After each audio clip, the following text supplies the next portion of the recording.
तपस्वी की कृपा कहानी का इंट्रो। ये कहानी एक क्रूर हत्यारे की है जो वर्षों से बदले की आग में जलता आ रहा है। उसका जीवन सिर्फ हिंसा और नफरत से भरा था, लेकिन एक दिन उसका सामना एक ऐसे ऋषि से होता है जो उसे मृत्यु के बदले मोक्ष की ओर ले जाते हैं। ये सिर्फ एक मुलाकात नहीं, बल्कि आत्मा के पुनर्जन्म की शुरुआत है। इस वीडियो में जानिए कैसे एक राक्षसी प्रवृत्ति वाला व्यक्ति एक संत की कृपा से धर्मरक्षक बन जाता है।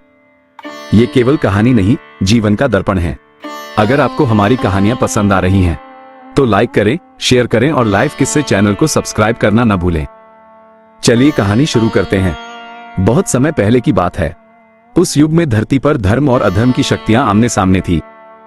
भारतवर्ष के एक छोटे से वनांचल क्षेत्र में एक महान ऋषि तपस्या में लीन थे। उनका नाम था ऋषि यज्ञवल्क्य। वे सरल जीवन जीने वाले, सत्य, करुणा और क्षमा की प्रतिमूर्ति थे। उनका आश्रम एक शांत वन में स्थित था, जहां केवल पंछियों की चहचहाहट और ऋषियों के मंत्रों की ध्वनि सुनाई देती थी। उसी काल में एक युवक था, क्रूर, जो बचपन से ही दुर्भाग्य और अन्याय का शिकार रहा था। उसके माता पिता को जमींदारों ने बेवजह मार डाला था और गांव वालों ने उसे दुत्कार कर जंगल में फेंक दिया था। जीवन ने उसे सीख दी थी कि दया कमजोरों की निशानी है और ताती सब कुछ है। वो डाकू बन गया। उसके हाथों कई निर्दोष मारे गए और उसके भीतर का इंसान धीरे धीरे मरता गया। एक दिन क्रूर को एक साधु ने बताया कि जिस ऋषि यज्ञवल्क्य के आश्रम में हजारों लोग ज्ञान और शांति पाने जाते हैं, वो तो संसार से ऊपर हो गए हैं। अगर तू उन्हें मार दे, साधु ने कहा, तो तू सर्वोच्च बन जाएगा। लोग तुझसे डरेंगे नहीं, तेरी पूजा करेंगे। क्रूर की आंखों में आग जल उठी। उसके भीतर का अंधकार और अहंकार अब पौरुष बनकर उभरने लगा। वो तलवार उठाकर उस शांत वन की ओर निकल पड़ा, जहां ऋषि यज्ञवल्क्य तपस्यारत थे। ऋषि यज्ञवल्क्य अपने आश्रम में धूनी रमाए बैठे थे। उनकी तपस्या से ऐसा तेज उत्पन्न होता था कि आसपास का वातावरण भी शुद्ध हो जाता था। वे नित्य प्रातः वेदों का पाठ करते, गौ सेवा करते और शिष्यों को जीवन का सार सिखाते। उनके पास न कोई सेना थी, न कोई अस्त्र, फिर भी उनकी उपस्थिति में हर कोई अपने भीतर झांकने पर विवश हो जाता। जब क्रूर उनके आश्रम के समीप पहुंचा, तो उसे एक अजीब सी शांति का अनुभव हुआ। हवा में धीमा धीमा गंधर्व संगीत सा कुछ गूंज रहा था। पक्षी उनके चरणों में बैठे थे। जंगली जानवर आश्रम के भीतर निर्भय घूम रहे थे। ये सब देखकर क्रूर का मन विचलित होने लगा, पर उसका संकल्प दृढ़ था। वो ऋषि के सामने आकर बोला, ऋषि, मैं तुम्हें मारने आया हूं। ऋषि यज्ञवल्क्य ने आंखें खोली। उन्होंने क्रूर की ओर देखा, जैसे कोई मां अपने बिछड़े हुए पुत्र की ओर देखती है। मारने आया है? ऋषि मुस्कुराए, तो स्वागत है पुत्र। पहले बैठो, थक गया होगा। जल पी लो।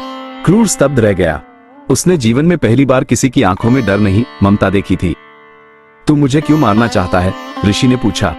क्योंकि तू सत्य और शांति की बातें करता है।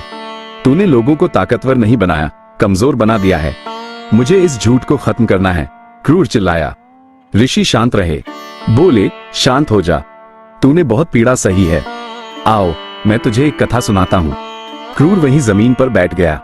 उसकी तलवार अब भी उसके पास थी, पर उसका मन विचलित हो रहा था। उसके जीवन में पहली बार कोई व्यक्ति बिना डरे उसके सामने बैठा था, वो भी जिससे वो मृत्यु की बात कर रहा था। ऋषि ने पास रखे कमंडल से जल निकालकर उसे दिया। तू थका हुआ है पुत्र, पहले मन को शांति दे, फिर जीवन की बात करेंगे। क्रूर ने अन्य भाव से जल पिया।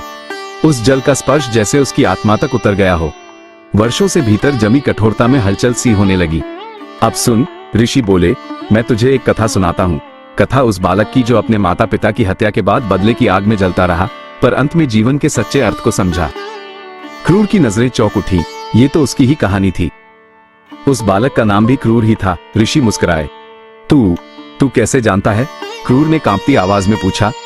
ऋषि बोले, तू केवल शरीर है पुत्र, पर तेरा मन, तेरा दुख, तेरा अतीत, ये सब ब्रह्मांड जानता है। तू उस आग में जला है जिसमें कई आत्माएं जल चुकी हैं। पर याद रख, अंधकार से लड़ाई तलवार से नहीं होती, प्रकाश से होती है। क्रूर चुप हो गया। उसकी आंखों में आंसू थे जो वो खुद भी नहीं समझ पा रहा था। तू जानता है मैं क्यों शांत हूं? ऋषि ने पूछा। क्यों? क्रूर फुसफुसाया। क्योंकि मैंने अपने भीतर की हिंसा को शांति से जीता है। जो स्वयं को जीत ले, वो संसार को क्या नहीं जीत सकता? ऋषि की हर बात जैसे क्रूर के सीने में गूंज रही थी। बचपन से उसने केवल घृणा देखी थी, और आज पहली बार प्रेम उसकी आंखों में उतर रहा था। मुझे नहीं पता क्या सही है, क्या गलत। क्रूर की आवाज भर्रा गई। तू जानना चाहता है? ऋषि बोले, तो आज रात्रि यहीं रुक जा। अग्निहोत्र के बाद मैं तुझे तेरा उत्तर दूंगा। क्रूर ने हामी भर दी। पहली बार उसने अपनी तलवार नीचे रख दी थी। रात्रि का समय था। चंद्रमा आश्रम के ऊपर मंद प्रकाश फैला रहा था। ऋषि यज्ञवल्क्य ने अग्निहोत्र किया और वैदिक मंत्रों के बीच वे बोले, यह अग्नि केवल लकड़ी नहीं जलाती, ये हमारे भीतर की बुराई, अहंकार और क्रोध को भी भस्म करती है। आ, तू भी अग्नि में अपनी पीड़ा अर्पण कर। क्रूर ने कांपते हाथों से कुछ सूखी लकड़ियां अग्नि में डाली। उसके साथ ही उसके वर्षों की पीड़ा जैसे धुएं में बदलकर उड़ गई। अब तू मुक्त है, ऋषि बोले, मुक्त अपने अतीत से, अपने गलत रास्ते से। पर अब मेरा जीवन क्या है? क्रूर ने पूछा। सेवा, ऋषि बोले, जिसने हिंसा की हो वह सबसे अच्छा रक्षक बन सकता है। तू अब इस वन के लोगों की सेवा कर, उनके लिए एक आश्रम बना, एक रक्षक बन और सबसे पहले अपने भीतर के बच्चे को माफ कर। क्रूर फूट फूट कर रो पड़ा। उसके भीतर कुछ टूट रहा था। नफरत, घृणा, बदले की आग और एक नया इंसान जन्म ले रहा था। अगले दिन जब सूर्य की पहली किरण पड़ी तो क्रूर ने अपनी तलवार को नदी में प्रवाहित कर दिया। उसने ऋषि के चरणों में प्रणाम किया और कहा, अब मैं किसी का विनाश नहीं करूंगा बल्कि रक्षा करूंगा। वर्षों बीते। अब क्रूर का नाम धर्मरक्षक बन चुका था। वह ऋषि के मार्ग पर चलने लगा। उसने कई गांवों में स्कूल और आश्रम बनवाए। लोग जब उसका नाम लेते तो श्रद्धा से सिर झुकाते। और ऋषि यज्ञवल्क्य, वे हमेशा की तरह उसी वन में तपस्वी भाव से निवास करते रहे। पर उनकी वाणी से एक जीवन बदल गया और वही जीवन आगे कईयों की राह बन गया। कहानी का मूल संदेश यही है, एक व्यक्ति की करुणा एक आत्मा को अंधकार से प्रकाश की ओर मोड़ सकती है। कहानी कैसी लगी हमें कमेंट बॉक्स में बताएं और लाइव किस्से चैनल को सब्सक्राइब करना न भूलें ताकि और इसी तरह की दिलचस्प कहानियां आप तक पहुंच सकें।